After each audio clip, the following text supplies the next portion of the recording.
Ibig sabihin yung motor nyo nilipat? Oo po, sir. Doon ako dati nagpaparking. Nilipat nila yan. Papalitan ng inmak, papalitan ng mga ano.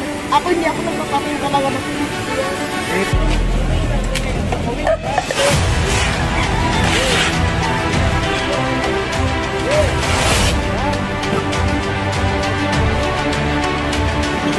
Sinabi na ng barangay na bawal sila. Ayun, naging problema, nagpark pa rin sila. So, ayun, nataw.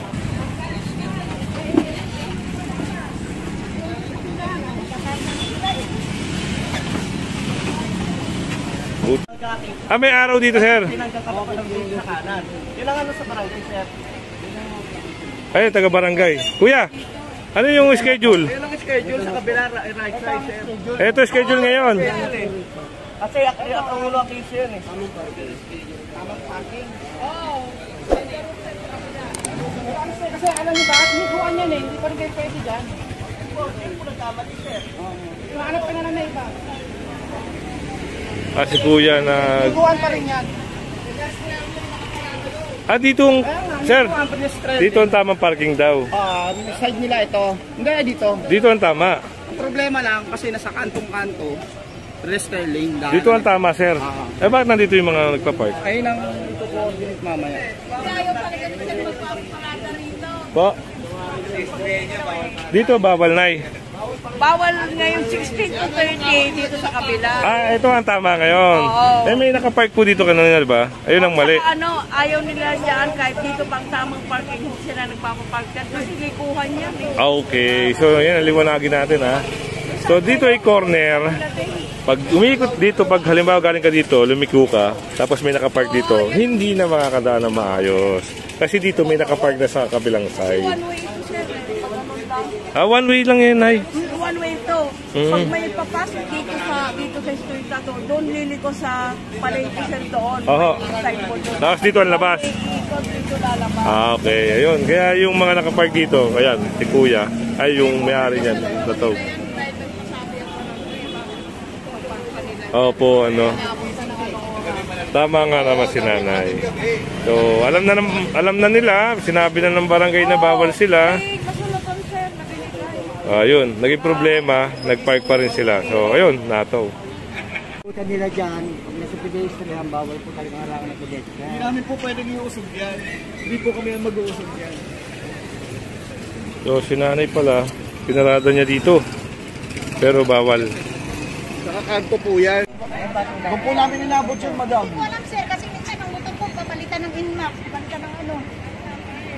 Papalitan ng Oo, ganyan sila dito sir, pag alam nilang parkingan nila naman na sila yan. Pero ako hindi ako nag-usong ng motor. Paano po napunta rin doon? Banda sa may nagkukulo.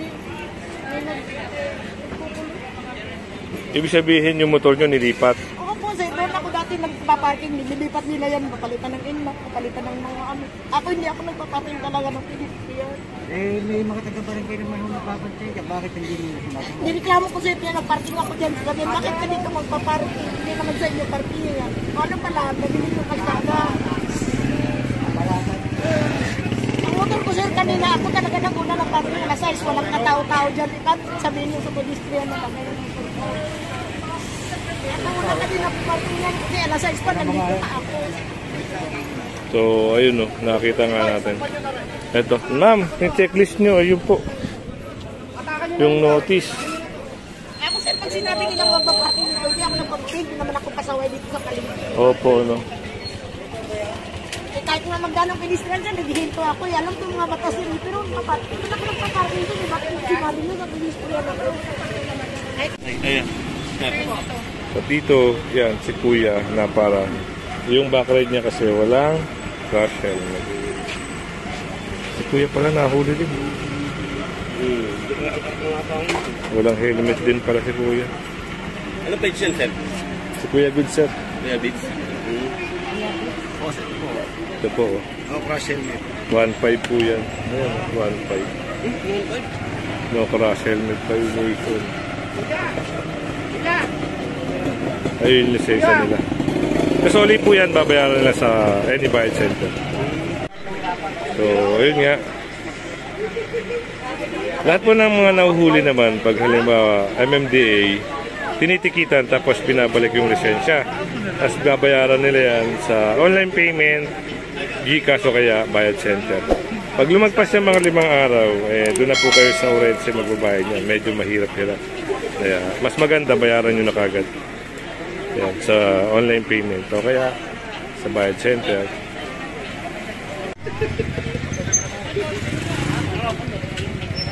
Si Kuya, yun. Driver tsaka pasahero ni Kuya, walang helmet.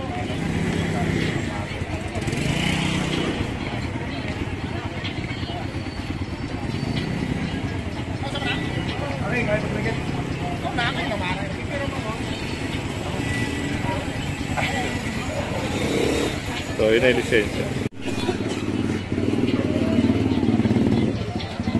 So, dito pa lang marami na naharang na walang helmet kadalasan. So, yun na. At pinirmahan na rin ni Sir yung violation ticket niya.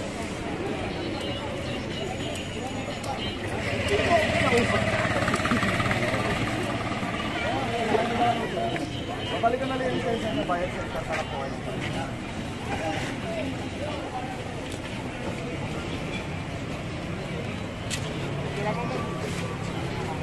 Oh, picture.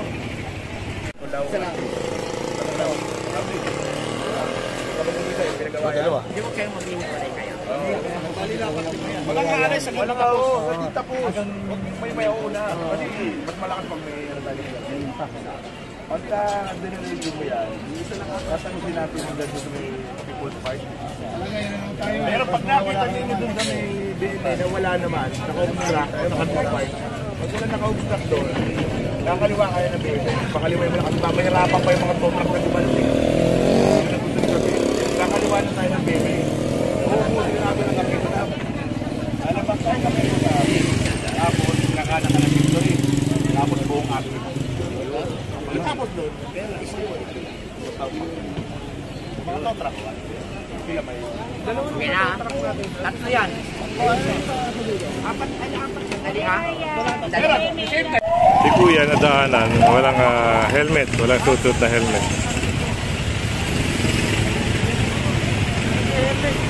Kuya! Ano ba atras ka, Kuya?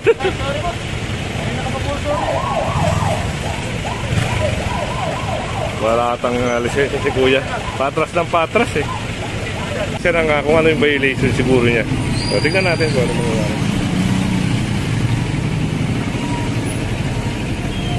Ayan, kasama natin ang mga taga-barangay. Ayan, mga towing.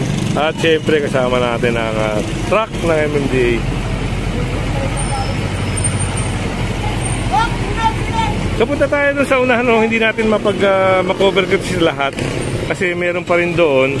So nakikita nyo naman tinitikitan. At punta na tayo ron. Ayun, may mga sinasampa rito yung mga taga-barangay. Ayan. Ayan. At ito,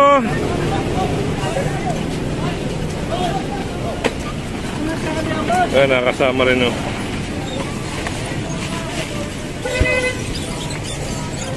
Ayun, nakakuha ni Kuya yung sa kanya.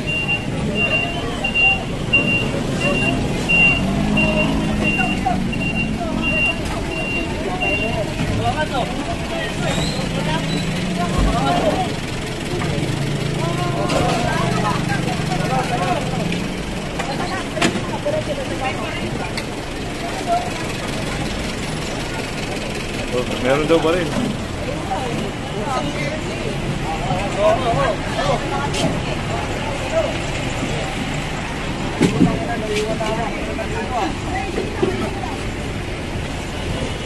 Natin to kung anong nangyayari ngayon dito sa clearing. Maraming inalis, maraming nililinis ngayon dito. Pangalawang balik natin dito, no? Sa area na ito.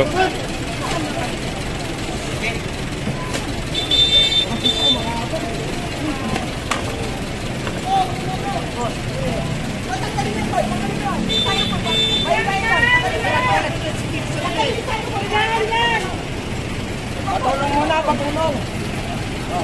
Sama natin ang mga taga-barangay.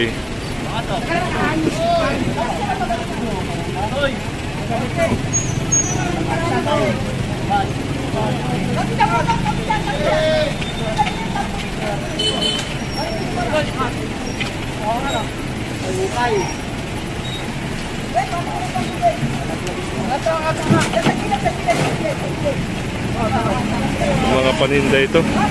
So nasa kayo na, sunod tayo ron. Meron din na isang motor ay nasa kayo. Isang Mio Sporty na motor. Tinatalian na ngayon.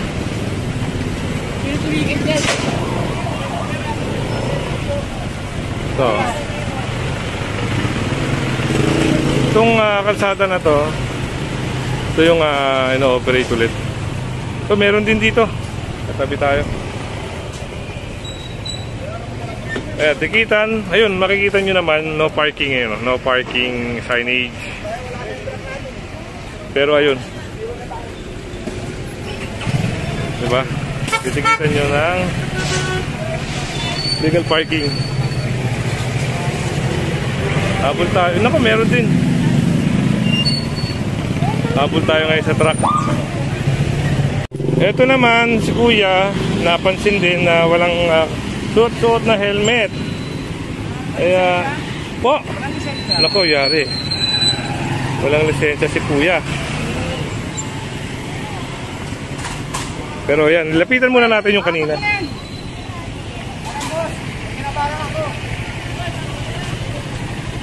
Si Sir pala may-ari niyan. Lapitan muna natin to, yung matitikitan dito. Yan, pinirmahan na. Babayaran niya sa any bike center o kaya online payment.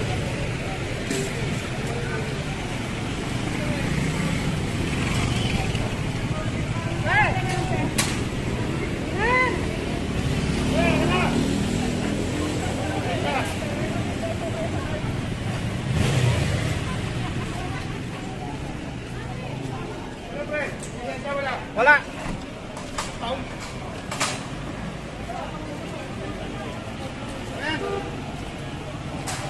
So, inihintay lang yung taga-towing. Sa Wala kang senyo.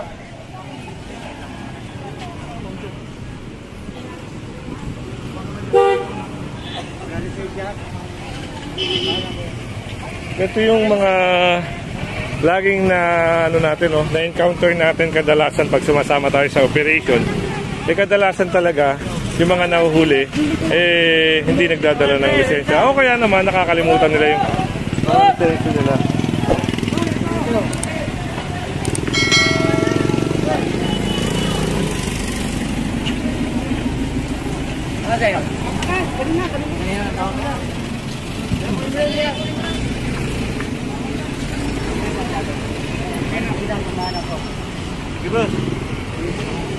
Ba't sir hindi ka nagdadala ng lisensya? Hindi. Ito sila lang kasi bibigyan pang isa lang. So yun, malapit lang. Pero kasi yung problema talaga. So yun, nasa kayo na, no? Wala na dito. Dinala na ron yung ano, yung motor. Kaya sunod tayo ron.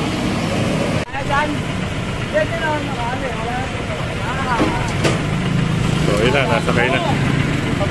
So ito, nasa corner. Ay, 3 araw na raw, sir. Naku po, 3 araw na raw to dito. Ayun ang sabi ng enforcer. Kaya baka nga may sakay ito. Alam din ng mga taga-barangay, no? Sir, alam din na 3 araw na yung mga yan? 3 araw na sila? Oo, 3 araw na lang. Oo, yun, 3 araw. Sa operation na to, ang mga taga-barangay po yung mga nagtuturo dito na kung alin ang i-operate. Yun po yung ano, sila po yung nagiging guide, kagaya nito. Yan, o.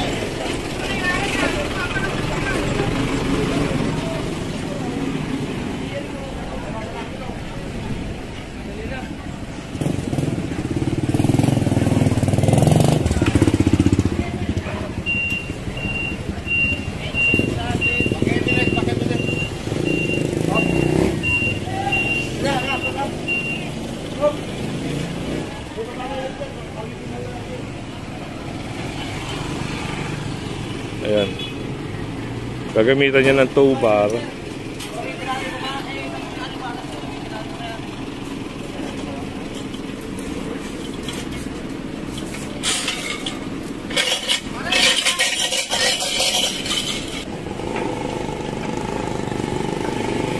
hindi na tayo makasunod dun, oh. Ayan, nakakita nyo naman, inaangklahan na. So, punta tayo sa operation.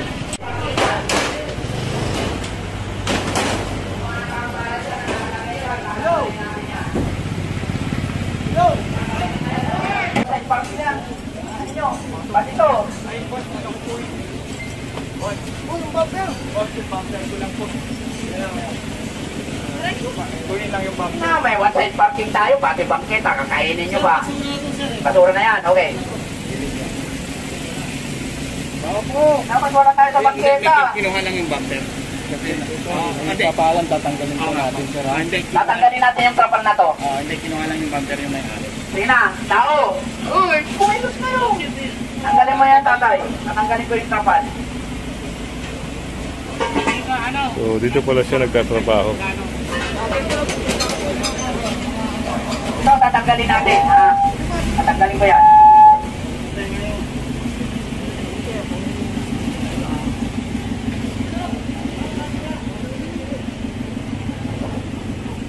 Dito kumuha si Leo ng kape.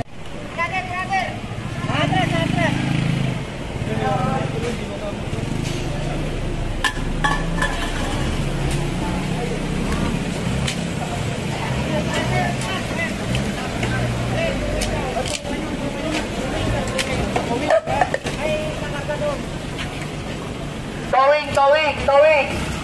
May kakagalaw doon. Towing. Ito, yung ginagamit sa yung mga nagtatrabaho dito.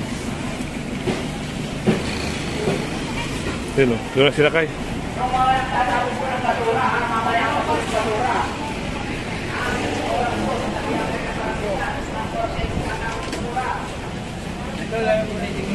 Pwede mo na lang.